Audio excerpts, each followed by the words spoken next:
Welcome to another episode of the Agronomy Highlights podcast. As always, I'm your host, Ryan Spelman, and I'm joined here with my lovely co host and colleague, Justin Brackenridge. Justin, how are you doing today? I'm good, Ryan. How are you doing? Justin, I'm living the dream. Good. And you should too, because today we get to talk about one of your favorite things. So That's let right. me let you introduce this topic. Yeah. So, any of you that listen with us regularly know that we've done a couple of these podcasts we call emerging technologies.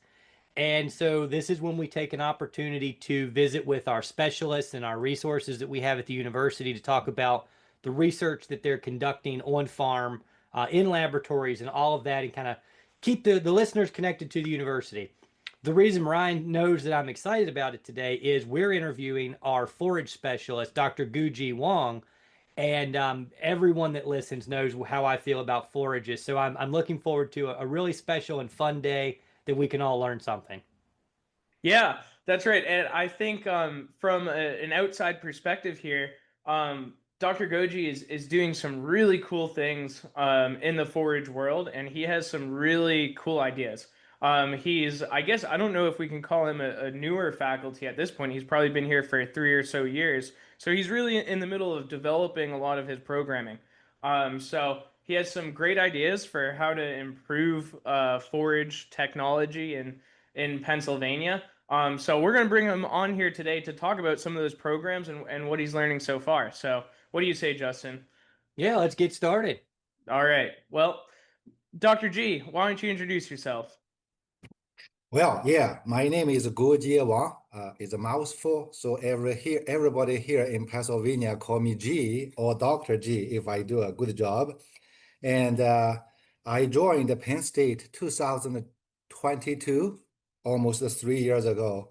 I'm the forage extension specialist, cover all kinds of crops besides grain production, everything else. Okay, so before Penn State, I have been working, at North Dakota State University, Oregon State University. So I traveled a lot in the United States. I have a three split appointment at Penn State teaching undergraduate course, extension, and research. Today, we will focus on my research portfolio for this podcast. So this is a softball question. Of your three-way split, which one's your favorite? Teaching, research, or extension?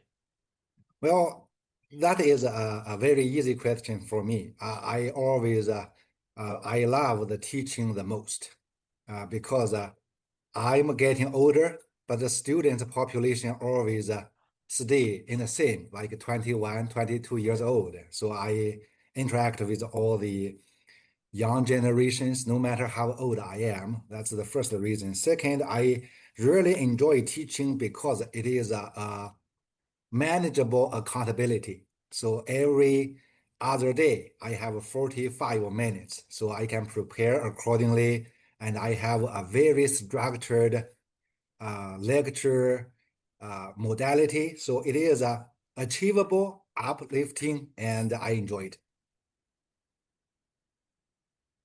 Good. So, and in extension, we get to do a lot of teaching too, right? So it's not just teaching youth; we get to teach adults, and we're all very fortunate to be in extension together and get to share all of this information. So, Dr. G, we kind of talked a little bit earlier about my love for forages, and I would say I'm like a novel forage lover compared to Dr. G, right? He's been doing this for a very, very long time and is very, very enthusiastic. But let's start with like, could you wrap your research and what you're doing into like this 1 to 2 minute kind of elevator speech of what you're actually doing at the university right now? Yes. So I'm participating in a USDA NIFA funded project called Sustainable Agricultural Systems, SAS. It's normally $10 million grant for 5 years with multiple universities and industries. One of these projects, our title is Perennial, Diverse, Circular Forage Production Systems. I want to use this theme to orientate my research effort at Penn State in our forage lab. Perennial, it is straightforward. We want to advocate the perennial grasses, legumes, or forbs for our general agricultural landscape. So it is a kind of counterpart of our popular annual cropping systems like corn, soybean rotation, or other crops. Diverse forage actually provide us the opportunity to practice all kinds of diversity-centered research questions or practices, such as intercropping, okay, or mix several species together for balancing the quality, stabilize the yield, or provide nitrogen credits like perennial nitrogen fixers like legume. Circular, I want to focus on the grazing systems so we can harvest the forage on site, return 90% of the nutrients back to the pasture or grassland. So it's not the input heavy, import a lot of feeding materials, then you have output model. So we have either nutrient accumulation or nutrient shortage system. So for this circular system, it is all about the grazing. So in short, my lab focuses on the system, focus on perenniality, diversity, and a circular economy. What a great summary of what your lab does. That hits all of some of our favorite things here. Advocating for circular, reduced input systems full of diversity, which as an agronomist, I can certainly appreciate that. And perennials. The more we can include perennials, I love it. So we kind of cheated here a little bit and we got a few specific projects from you ahead of time to talk about. So I want to kind of dive into this. So the first one you gave us was intercropping and diversifying corn silage and ryelage production. So I think here we're getting more at kind of that increasing diversity in kind of one of our systems that we rely a lot in Pennsylvania that's not that diverse, right? Two grass annuals that we're really relying on, especially in our dairy areas. I want to hear about your project on in that area. Yeah, so this project, the name for it is intercropping or diversify the corn silage, ryelage double cropping systems. So let me back off a little bit, set up the stage, the justification for this research. Pennsylvania dairy farmers face two challenges. First is the farm size. Compared with the Midwest or Pacific Northwest, our farm size is relatively small. Average farm size in Pennsylvania is a little bit over 100 acres. So for that 100 acres, we need to produce a high yielding, a lot of tonnage to support a good size of animal herd, the dairy numbers. So that's the first challenge. The second challenge is in order to make the economic work, we have to increase the animal numbers per farm to make the size work. So that is the challenge between we have a limited field to produce the high demanding dairy herd with a lot of animal numbers.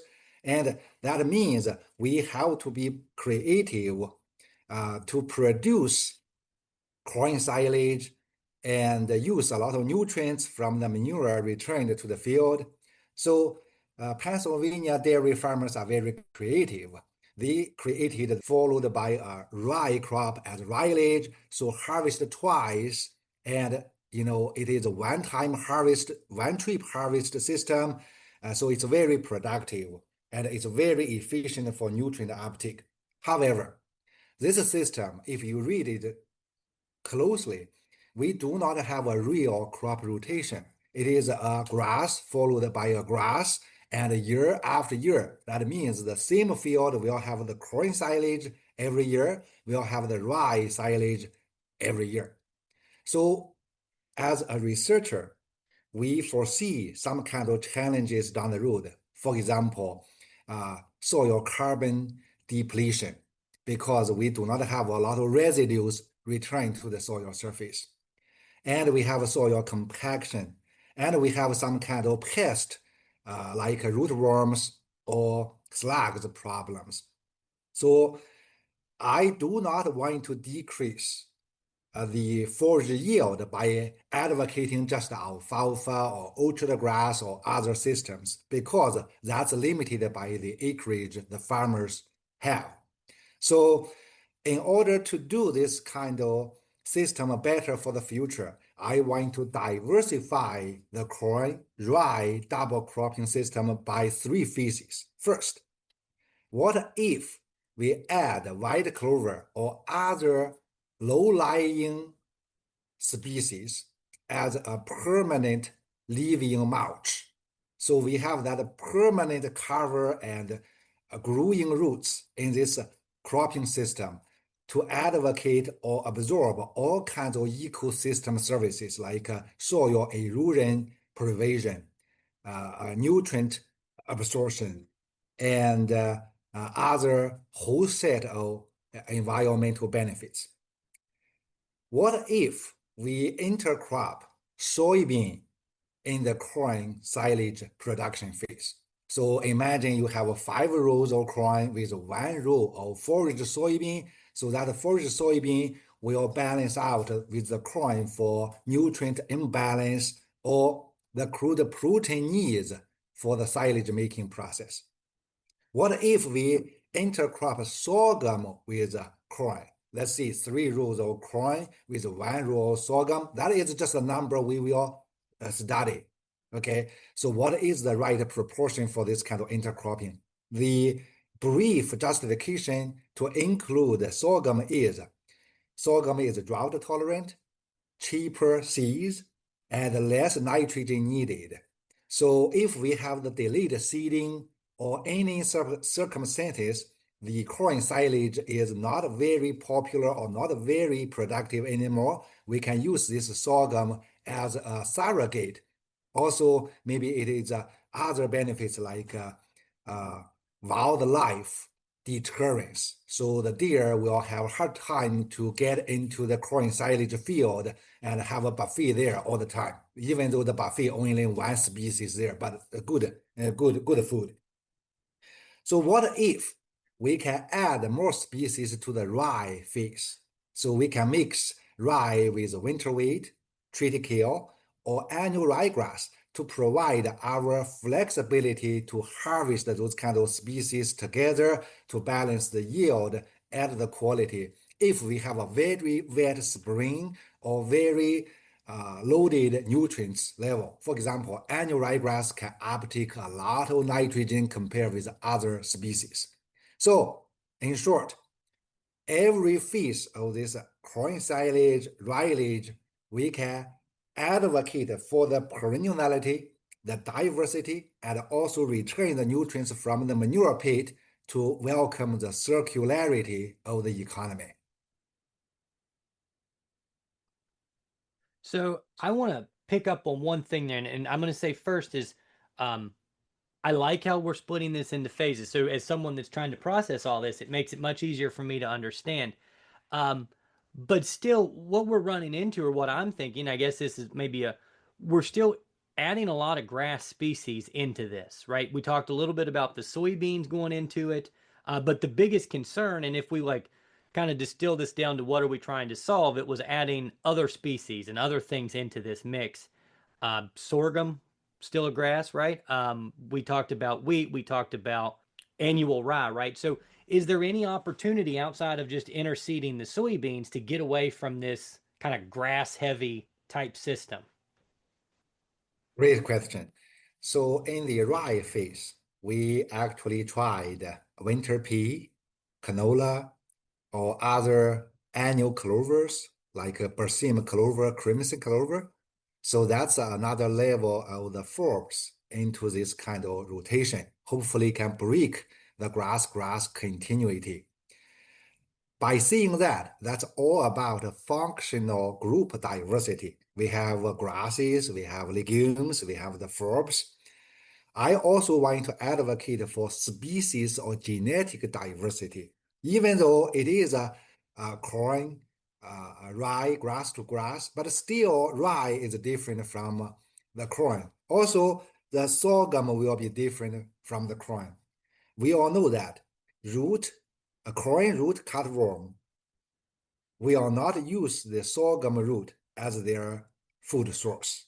So if you have a row of sorghum this year, next year, you still put that sorghum corn back, but the corn row will be the sorghum row will be the corn. Hopefully, we can solve the pest infestation that way. That is the species level of the diversity. That is only the pest. What about the nutrient? Different species will have different root architecture, rooting depths, and maybe use the different layers of the soil for nutrient uptake.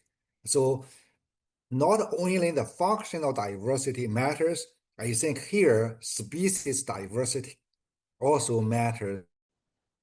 All right, I have one more question about this kind of this project before we move on to the next one. The other thing you mentioned in there, not just these grass species that you're looking to incorporate into a more diversified forage rotation, but you mentioned clover. And I think, and it sounds to me you're talking about a living mulch.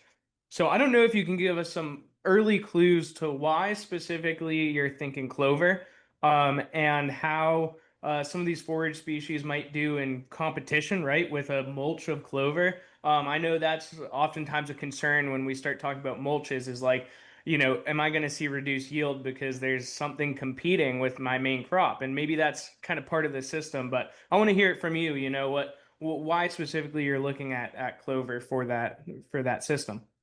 Yeah, we have two ongoing projects with one of my graduate students, Adam Ream, and we will evaluate 6 living mulch species. Besides white clover, we have other species. I will not name it here. If you are interested, reach out to our lab page or publications in the future. So white clover per se, it is a low-lying perennial legume. It is not drought tolerant, and it is rhizomatous. It is produce a lot of seed, but most of the seed will be the hard seed. What that mean, hard seed? It's not like a hard as rock. It's the seed coat is so perfect, the moisture cannot get into the seed itself. So no germination for a long time until the seed coat is somehow destroyed or cracked by microorganisms, by wetting and drying cycle, by freezing, thawing cycle. Okay, so white clover with the stolen and hard seed, it could be there forever. We heard of these forever chemicals. I'm thinking this is a forever living mulch, right? That's a good thing. Second, it is not competitive because it's low lying. Okay, it can fix a lot of nitrogen and use a lot of phosphorus in the biomass. Hopefully, by decomposing process after the corn is established, those nutrients could be slowly released to the nearby corn. But your worry about the yield sacrifice is very legitimate, very, very true. All the research in the past demoed we could have 20 to 40% of the yield sacrifice for corn grain yield. It will translate into at least 10 to 20% of the corn silage yield sacrifice. So how could we advocate the good side of the living mulch and decrease the yield sacrifice level? That is our research question. Okay, so we tackle that by the method to control the white clover living mulch.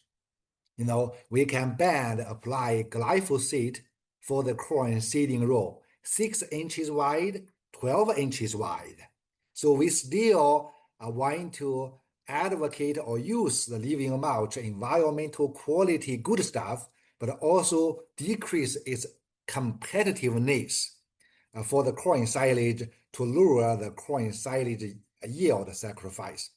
Pennsylvania could be a very good state to use this system because we normally do not have a significant drought compared with Oklahoma or Oregon, North Dakota, right? So that is something maybe our yield sacrifice for this system could be much less than those systems in Tennessee or Oklahoma or Oregon or North Dakota. Great question. Thanks, G. I guess you're going to have to keep some secrets to yourself, right? We'll come back in a couple years and you can tell us what that other species is that you're working with. Yeah, so let's jump to the next one. So your other kind of outlined project you're working on right now is renovating and revisiting the alfalfa agronomic management practices to increase alfalfa yield and improve its quality. That's kind of a mouthful. Can you kind of boil that down and tell us what you're working on with alfalfa right now? Yeah. So the last project we talked about is funded by my hedge funding. That means my startup, Penn State, provided me with some kind of dollars. I don't release my numbers for my research. So that's all under hedge. This alfalfa project, however, is funded by USDA NIFA. It's almost $1 million, and we collaborated with the University of Virginia Tech in Blacksburg. So this study is agronomic and animal nutrition study together. My part is agronomic, and if possible, I can invite the animal nutritionist to talk about the animal trial side story. But today, I want to focus on the agronomic side of this alfalfa project. So let me set up the stage here. Pennsylvania has been a prominent alfalfa producing state in the past. I'm talking about 300,000 acres to 500,000 acres in alfalfa production in Pennsylvania. Okay, so what that mean? Our corn silage production is about that number, 300 to 400,000 acres. Our grain production is about 0.9 million acres. So it's not a small crop. It's very prominent. But in last 6 years, our alfalfa acreage decreased sharply from 330,000 acres to now a little bit lower than 200,000 acres. A lot of reasons contribute to this kind of sharply decreasing acreage for alfalfa. I summarize, or I can attack this kind of challenge, two things. First, alfalfa yield is not even close to the corn silage production. Go back to the farm size, the yield, the tonnage needed. Alfalfa quality sometimes is challenging. We know we have a lot of crude protein in alfalfa, but alfalfa fiber digestibility is relatively low and take longer. And also this lignin content in alfalfa is significantly higher than most of other grasses. So how could we use these common sense agronomic practices to increase alfalfa yield and improve alfalfa quality so we can compete with corn silage? So go back to my theme, perenniality. Then we will just welcome the hero back to the landscape, our queen back to our agriculture. Okay, so what I will do for this project is to use the traditional agronomic management practices to fine-tune the production system to improve the yield. Okay, I do not want to keep talking all the time, but so what are they? First, what kind of alfalfa fall dormancy varieties we can use? Okay, so we have longer growing seasons. Before, we can only make 3 cuts, 4 cuts. Now, a lot of producers can make 5 or 6 cuts. So what if we can select a fall dormancy 6 or 5 versus a fall dormancy 4? So the fall dormancy higher varieties will regrow faster after the cut, and they can grow longer in the fall season. So if we can short every cut, make every cut 28 days, but we just make it like another 28 days, we can make another ton of the dry matter yield. So that's the yield side of story. Justin, I saw you may have a question. You kind of answered that. I wanted to bring up this question of fall dormancy a little and get your opinion on this extension of the growing season. And what I kind of see where I'm at, and maybe this is anecdotal or on farm compared to your research, but I don't necessarily think our season is starting as strong as it was, right? And I'm in Western Pennsylvania. Most of the people that listen are probably familiar with my location, but in the spring this year, we were very cool. We were very wet. Things didn't take off. We were very small, and our statures and stuff were very low. But what we are seeing is very nice weather, September, October, and sometimes even into November. Right. And it's like we're sliding things back. How does that affect this alfalfa quality in its winter dormancy? Is that where this kind of being able to use a later season, these 5s and 6s comes in? Yeah, so not every part of the Pennsylvania will welcome a higher fall dormancy varieties. In your area, fall dormancy level of 4 could be a better choice than fall dormancy of 5 or 6. So to answer your question directly, this year could be an abnormal year, but we don't know what is a normal year now, right? I So think that's the question, isn't it? What is yeah, normal anymore? yeah. So on a normal year,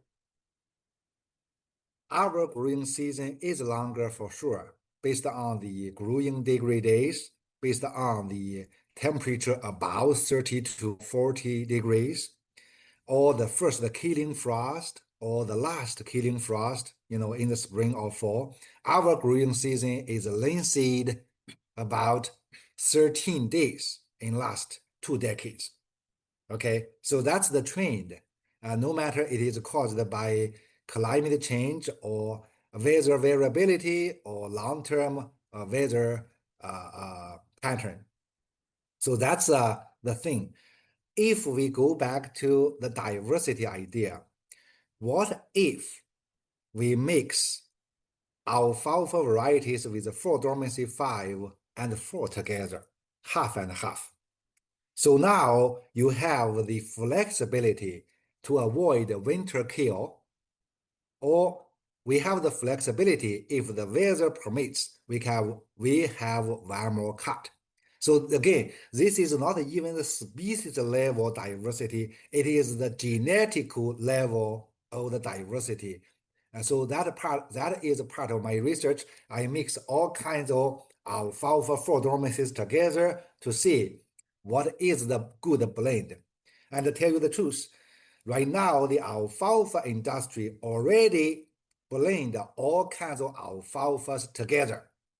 Okay, I have a story about this, but today I don't get into it. Okay, so that's the variety selection question. Do you have other questions about this part? Yeah, I have one follow-up question. So we talked a lot here about species level and even, well, really genetic level diversity, just in your maturity selection. Um, so is your assessment that in Pennsylvania, that's really the limiting factor with alfalfa? It really is, it's our selection of genetics, or do you think like there's something fertility wise that is like a big glaring issue that you think needs to be solved as well? Yes, yes, of course. But here I want to put this in the first place. One project cannot cover all the research questions. Alfalfa, the decreasing acreage in Pennsylvania is not only the yield, the quality, labor, energy cost, easement. How could we cut, bale, or make silage of alfalfa without drying days? So that is the challenge of weather, right? So related to fertility, we do have a lot of concerns for alfalfa production in Pennsylvania. How do we apply manure to the alfalfa stead? How could we balance the P and K for the alfalfa fertility need? And if we need a lot of K, like potash, what is the cost for that extra ton of the alfalfa with the extra K needed for the winter kill prevention and forage quality? Yes, you have a very good question, but for my funded project, we will not focus on the fertility study rather than just the variety selection. And I do have other things. So when we cut alfalfa, the rule of thumb right now is to cut your alfalfa in the early bud stage for dairy quality alfalfa forage. Okay? If we cut that early bud stage, that means we will have more trips to the field, make that extra cut. What if we cut alfalfa relatively higher stubble, not 2 inches? What about 4 inches? So we can delay the alfalfa harvest to the 10th bloom stage. That means 1 week later. So by doing this, we will leave those bad stems, lignified stem base behind, but we harvest the high quality with a relatively low yield sacrifice. Okay, stubble height. Also, So I Dr. think, G, yes, how does that affect your next pass, right? If we leave all of these 4-inch stubbles over and over and over, do we start to see that coming into effect here? yes. So if you observe the alfalfa plant growth, when you get to the early bud stage, you also observed a lot of new branches and tailors from the crown area. Those little branches will be the next generation of the production for next cut. If we mow shallow, 2 inches or even lower than 2, actually we mowed off those tender, newly developed branches. And that mowed material will not contribute significantly to the yield because simply it's too tiny to get it off. Okay, but we sacrifice that beautiful protein, the enzymes in those leaves, so they can regrow much faster if we leave it behind. So that's another argument. If we cut it tall, we can welcome the regrowth or dry the alfalfa material much faster. We all know that orchard grass require 4 inches or 3 inches of stubble for organic reserves, for the better potential of the regrowth, blah, blah, blah.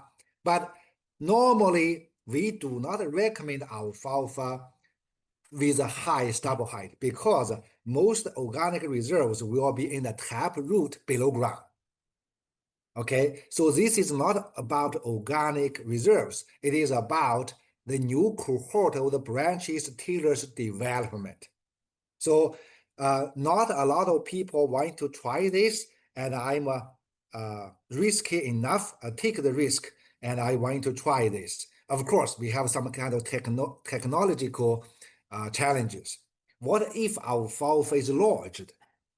How much material we can pick it up if we raise the cutter bar, right? I think, that is maybe another set of the questions for the future. If we found out we can mow it high with a very limited yield sacrifice, but keep the beautiful quality, and we decrease 1 cut per season with the same yield. So that means we save the labor, we save the energy, we save the soil from the compaction. Yeah. So this is incredibly interesting, right? And I think that We've covered two of your projects. We have one more to get through, but I think there's a really interesting nature to how you're working on, you know, let me see if I can find my words to say this right. Your first one is looking at these different systems where we're going into these complete annual cropping systems because we're removing alfalfa from them, right? We've lost the perennials.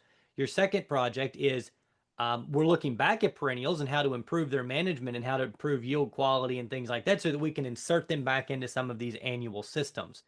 And so, it seems like your research is really playing well together. I don't know if that was by design or luck, but it seems like these things do work well and hopefully can benefit a lot of these producers that need lots of high quality forage. Or it's by luck. You're modest.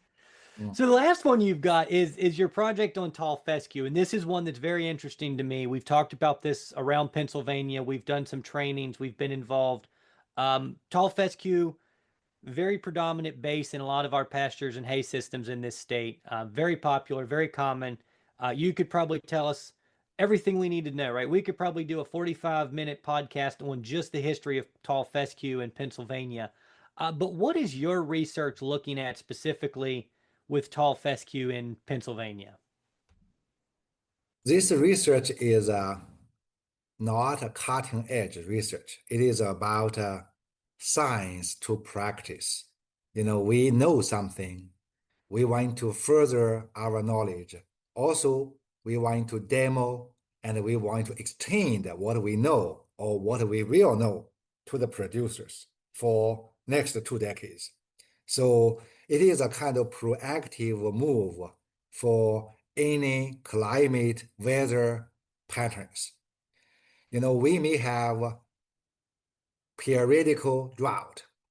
We may have some pest outbreak. So this tall fescue project is about a circular economy. I want to advocate the grazing season as long as you can. So the trouble here for extending grazing season is how to keep the orchard grass and other species stand long enough. If we graze it with a less intensive system, the orchard grass will thin out quickly. And orchard grass need a lot of fertility. But this tall fescue, vandergrass, we call it, it's developed a long time ago and it's beautiful. It is, you name it, it's drought tolerant, infertile soil tolerant, low pH tolerant, grazing tolerant, and winter kill tolerant. So it is the beautiful grass for grazing systems. It's very tough. However, you see, something good contains something very bad. This tall fescue contains alkaloids produced from the endophyte. That endophyte is a living organisms, okay, the fungi in the leaf sheath of this tall fescue. That fungi will help tall fescue for the good side, but in the same time produce a lot of very bad chemicals called alkaloids. These alkaloids will cause all kinds of animal toxicities, okay? Rough hair coat, losing hoofs, losing tail tape, losing ears, it's bad, ugly, bad things, right? So a lot of producers now switch to, okay, I hate tall fescue. Don't talk about that. I don't like it. I don't even want to listen to it. But if you think, if we want to have a tough grazing system, tall fescue could be a very good alternative if we can advocate for the good side of the story and lower the bad side of the effects. So how do we do that? I want to compare 3 types of tall fescue. It's endophyte affected, like a Kentucky 31, and endophyte friendly. That means still has that kind of endophyte, but only produce low levels of the alkaloids or some less toxic alkaloids. Alkaloids is a group of chemicals, all kinds, okay? So like ergot or, I don't even know the chemical name now in a rush. So another way is endophyte free. So there's no endophyte but the tall fescue itself, right? So we want to compare these three types of tall fescue and orchard grass together. And we want to test the stand longevity, the grazing tolerance, the yield under some low fertility management protocols. So it's all about low input, grazing system, return those kind of nutrients back to the field right after grazing. Okay, so the next phase of this research after the agronomic monitoring, like the yield, the quality, and everything else, we want to add diversity to the field. Okay, what if we can interseed another grass species to the tall fescue or orchard grass? What if we add burst trefoil or some other perennial legumes into this kind of system? What if we can even add sorghum Sudan grass after July 1st? So we have now perennial and annual system to avoid the summer depression and fix those kind of forage gaps in July and August. So it is a demonstration and a research project, hopefully can fulfill our extension needs for this vendor grass. And I do have a bias built in this research project because I'm the tall fescue lover. Even though I talked to 10 producers, maybe 9 of them say, no, I don't want to listen to it. Then I will switch to another species like smooth broom grass, meadow broom, or reed cannery grass.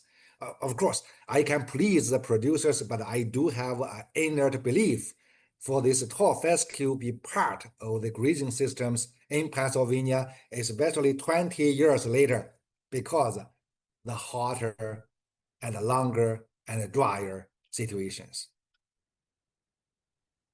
And I think you mentioned this before Ryan jumps in with his question, that this isn't necessarily new research, but I think it's very impactful to us because the data that we can pull or the papers that we can read that come out of Georgia or Missouri or Arkansas, right? They've been dealing with these problems that we might be dealing with for a very, very long time, right? The fescue belt that exists down there, where it's very hot and it's very dry. Our saving grace has been that we've had access to a lot of other cool season grasses that do very well here, right? That other places don't. And I think that component to this makes maybe we've skated by a little bit longer than maybe other places have without seeing as many of these toxicities or dealing with fescue for longer. I don't know. What do you think? Yeah, under the cooler temperatures compared with Tennessee or Georgia, our alkaloid level will be lower. Okay, like lower than 400 ppb. That is the toxic level to sharply decrease the animal performance. So that's a temperature related. Okay, so another thing here is if this research project demoed tall fescue is no better than orchard grass for stand longevity, grazing tolerance, then we can just do other projects how to extend the orchard grass stand a little bit better. So we can forget tall fescue for a little while. So it's yeah, if test out, that is the good thing. We will advocate tall fescue in our grazing systems. If it's not demoed as good as Tennessee or Georgia, then we can just say, okay, that's a proof. We don't need to pay attention to tall fescue development for the future grazing system development. Okay, so but we do have all kinds of questions from producers, such as my orchard grass stand only lasts 3 years, and I do not want to seed my orchard grass every 3 years. Okay, so that's another podcast that we can talk about why orchard grass only lasts for 3 years. Yeah. I'm going to write that one down and put it in the notes. I think that sounds like an excellent podcast.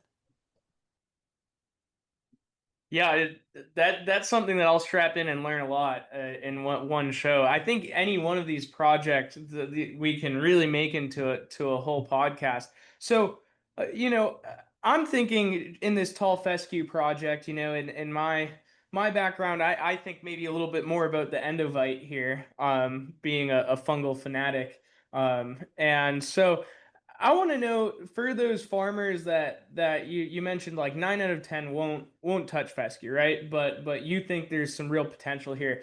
So in this research, what are you doing things to measure the alkaloids in the different in these different varieties that you're testing? And in these different mixes, maybe to reassure folks.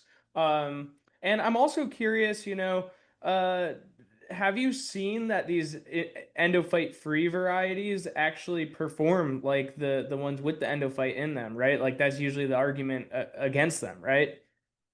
Yeah. So we will uh, monitor the field plots for yield. Our plots is big. It's 80 feet by 240 feet.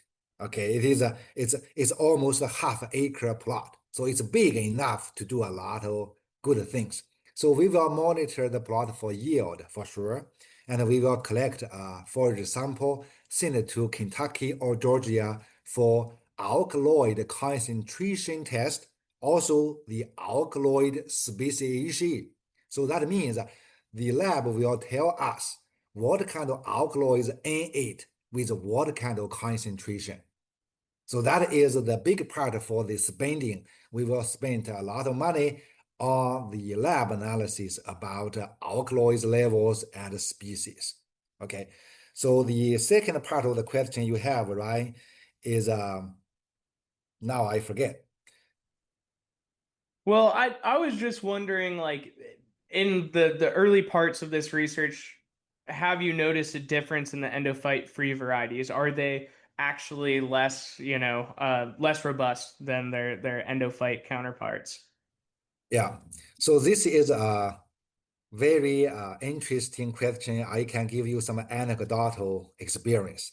In our forage variety trials, we have endophyte-free and endophyte-friendly top fescue entrants. But we do not have endophyte affected like Kentucky 31. What does that mean? We do not have a good comparison from the forage variety trials data. Okay, so by comparison, the endophyte-free top fescue is no worse than the endophyte-friendly top fescue. No worse, but no better.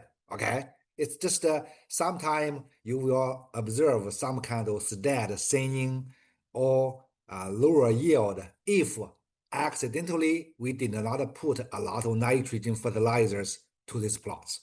So, for example, we missed one window to apply nitrogen fertilizer like urea right after the first cut. Then, either it is too dry, we applied the fertilizers, but not getting into the rooting zone, lost through volatilization. So those endophyte-friendly top fescue will look taller, greener, and yield a little bit better, but significantly hard to test because the agronomic yield data is a kind of very rough data point with 4 replications. It's very hard to detect any statistical significance. So in the third phase of this research, I will work with one of our county educators and get sheep to this 240 by 80 feet plot. And we will graze the sheep to test if the yield matched with the quality for sheep weight gain. Okay, and that will be 2029, 2030. So we will have a 2 years study. The first 2 years agronomic, the second 2 years intercropping, diversify. The third 2 years will be the grazing trial for this project. The sheep is preferred because our plot is not big enough to put a herd of cattle for the study. So, because a lot of your research is so farmer focused, how do you ensure that your research finding, especially as you're talking about research that you're moving into and you're going to have results in a few years maybe, how do you make sure those research findings are accessible to farmers, and where can people find that research? Yeah. So in every research project under the Forage lab, I have collaborators from the county educators or extension specialists. So we are a team.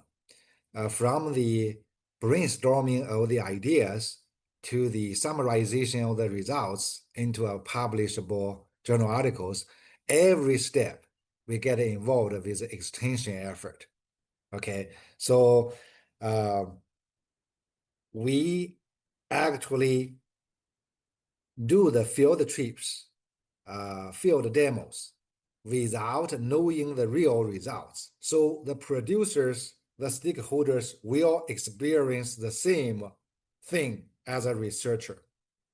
The only difference is the researcher will get the data, get analyzed, and get published in a peer-reviewed journal. Okay, so what I face, my lab face, for the challenges during the project is the exactly same thing with the producers and other extension personnel. So that's one way. From the beginning to the end, it's extension orientated. The second way is my research is always applied research. There's no fundamental question like this molecular structure connected with another molecular genetic marker, then we can translate into something in general in science and nature journals. It is a field-based big plots. I'm not talking about 3 feet by 15 feet. Okay, so it is a very grassroots uh, uh, research direction. Okay, so that's my passion. I want to do this field agronomic trials to directly relate to the producers. The one challenge here for me is I thank you for the good words about my understanding of Pennsylvania forage production systems, but I still have a long way to go. You can hear from my accent or from my, if you heard of something like Dr. G, I do have the limited experience agriculture culturally. So I never drive a tractor in my 9 years old. I never, change oil under what kind of situation. I do not understand maybe the landscape very well. So I need everybody's help to ask that relevant research question with a scientific merit building. So even though my research is all about applied agronomic research, but I have to have the right question to ask rather than, we will go to, you know, Ladisville, but you head to Tioga. That does not help you. Yeah. Yeah, well, I think that's important. Oftentimes in extension, I go to people, and when we're doing research and on-farm research, I say, hey, you're the expert on farming, right? You're the expert in your system, and I'm here to pair that with science, right? Okay, what do I know about the scientific method, and how can we pair these together? So I think, like you're saying, it's really important if you want to understand the farmers you're working with and use that to build your questions, which I think you've done a great job so far with. So, Justin, is there any other questions that we didn't get to that you want to ask before we close up here? No, I think this has been great. I've taken a lot of notes. So, even though you're upgraded to friend of the show, we might have to find another one because you've given us lots of questions and lots of things to think about to bring you back on. So we'll have to figure out what level is above friend of the show when we have you on for your next round of questions and podcasting. But I think this has all been really great information. I think it's important for Ryan and I as educators to know what's going on at the university and what our extension specialists are up to. And I think it's wonderful to share this information with our listeners and other producers. Dr. G is very responsive and very receptive. So if you have thoughts or comments about his work or a direction he can take, we'll make sure to get his contact information here. Please reach out to one of us or him if you've got any ideas for the future of forages in Pennsylvania. Yeah, so Dr. G, thank you for coming on. Any last minute remarks from you? Well, thank you very much for this opportunity. And I try to speak my best English, but I believe it will be hard to follow.